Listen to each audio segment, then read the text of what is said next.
नमस्कार मनभटके मित्रांनो. तर आत्ता आपण आहोत ते त्रियुगी नारायण मंदिर येथे, जे की म्हटलं जातं की शिव आणि पार्वतीचं विवाहस्थळ आहे.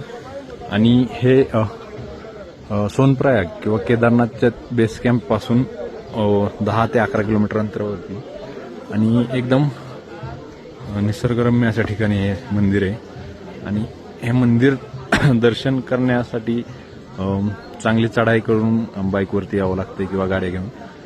आणि मंदिराचं वैशिष्ट्य असं आहे की हे भगवान श्रीहरी विष्णू यांचं मंदिर आहे मुख्यतः.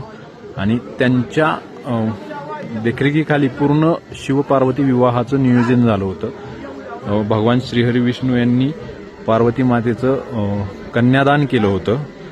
आणि इथेच ब्रह्मदेवांनी पूजेचे विधी सगळे पूर्ण केले होते.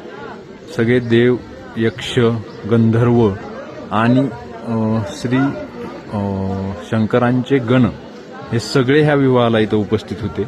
आणि म्हणूनच हे ठिकाण शिव पार्वती विवाहस्थळ म्हणून ओळखलं जाते.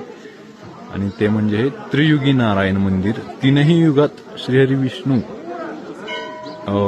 श्री माता पार्वती आणि महादेव यांच्या विवाहाला उपस्थित आहेत असं हे समर्पित असं मंदिर त्रियोगी नारायण. इथेच म्हणतात की